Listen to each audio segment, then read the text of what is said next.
This is a guest essay written by Pat Johnson, the director of Upstanders Canada, founded to mobilize non-Jewish Canadians to stand up against anti-Semitism and anti-Zionism.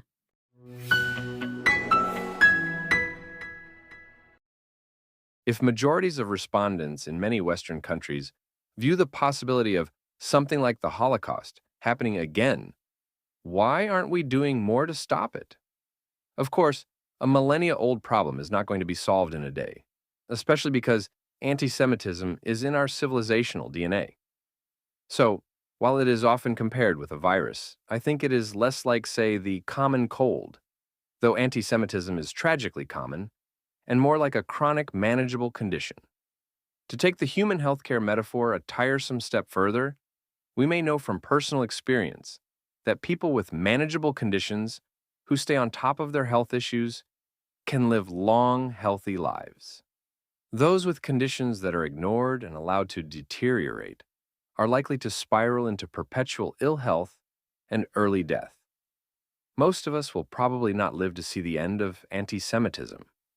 And reading survey responses from those under 30, some of us might hope to shuffle off this mortal coil before the younger generation grasps the levers of power.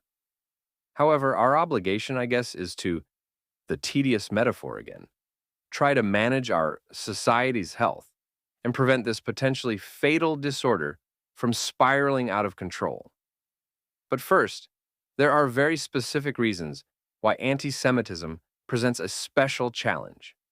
We seem to be making progress on so many other prejudices. In our lifetimes, the fights against misogyny and homophobia have seen triumphs our great-grandparents could not have even remotely fathomed, and depending on their perspectives, may have been glad to not live to see.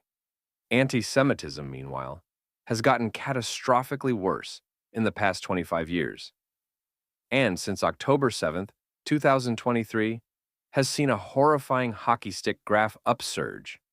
Why has the problem of anti-Semitism grown in Western countries, while the fights against racism, misogyny, homophobia, and other social problems have seen extraordinary successes? There must be many explanations. Here's my go-to. Because anti-Semitism is the perfect prejudice. It comes replete with poison pills that keep it from being vanquished. Here's what I mean.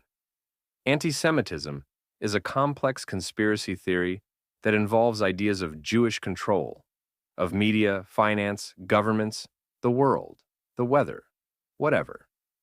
And if it's not economic power, such as in places and times when Jews undeniably were absolutely powerless, they were accused of having supernatural powers, of doing the devil's work.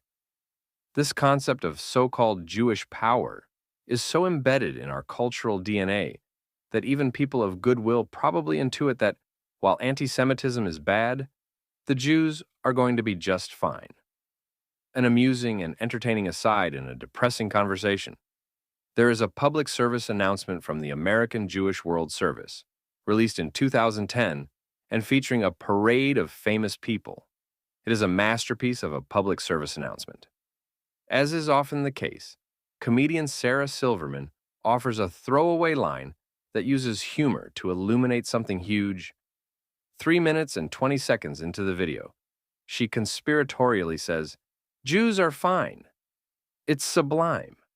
A 3-word encapsulation of what I would argue is a global assurance that, despite centuries of pogroms and worse, anti-Semitism is nothing to worry about. In addition to the inherent bias we carry in our civilizational DNA about so-called Jewish power, there is a tenacious idea that Jews are less a collection of individuals than a collective mass, like the Borg. This can, and I believe does, lead people to think that, while 1 Jew or 2 Jews or 6 million Jews may be killed, the Jews, quote-unquote, will be fine. Alongside so-called Jewish power, another relentless stereotype about Jews is that they are rich. In a cultural climate where the people who are most committed to fighting racism view wealth and power as the primary measuring sticks of prejudice and discrimination, as the very defining characteristics of oppression, Those who are affected by these two rampant stereotypes cannot help but conclude that Jews do not need allyship. By the very definition of racism that they have adopted, anti-racists classify Jews as oppressor rather than oppressed, no matter how much Jewish blood is flowing. It should not need to be said, though it clearly does, that any formulation that rests on group ABC is XYZ is the very definition of prejudice. So-called anti-racist people seem to recognize this in every case but the Jewish one. Then there are the attributions of particular behavioral traits to Jews. Foremost may be the idea that Jews have a unique so-called persecution complex, that they are always quote-unquote crying wolf. This is one of anti-Semitism's most effective poison pills. Not only are we free to ignore Jewish pleas for tolerance at the best of times, but at moments like these when Jews are reaching a fever pitch of appealing for sensitivity and allyship, their increasing anxieties can be dismissed as the quintessence of evidence that we needn't pay attention to their hysterical paranoia. There they go again, now more than ever, with their wild imaginings of persecution. There are many more examples I could use, but I've already taken enough of your day. To summarize, it is my core belief that anti-Semitism is the perfect prejudice because it is an iceberg. Beneath it is an exponentially larger megalith that doesn't even have consciousness of its own existence. The obvious anti-Semitism is easy to spot, and all good people contest it. But good people carry a complex of unconscious anti-Semitic biases about wealth, power, invincibility, collectivity, and a ton of other ideas that assure us that, of all the problems in the world, anti-Semitism is one we don't need to worry so much about. As Sarah said, Jews are fine.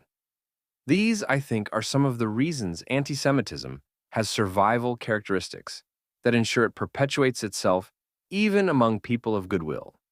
It is the perfect prejudice because its infrastructure includes traits that have adapted themselves for self-preservation. It is why people who call themselves anti-racists are among the people most likely to exhibit anti-Semitism. Am I hopeful? I've noted before that I am someone who smells flowers and looks for a coffin. But hope is a choice. At a minimum, action is an antidote to hopelessness and helplessness. So, if for no other reason than our own mental well-being, we should throw ourselves into this task. Then, there are the words of Rabbi Tarfon, a sage of the early post-temple period, who said, quote, "You are not obligated to complete the work, but neither are you free to desist from it. We know we will not complete the work of defeating anti-Semitism. Accept that, and now redouble our efforts to control its virulence and its spread."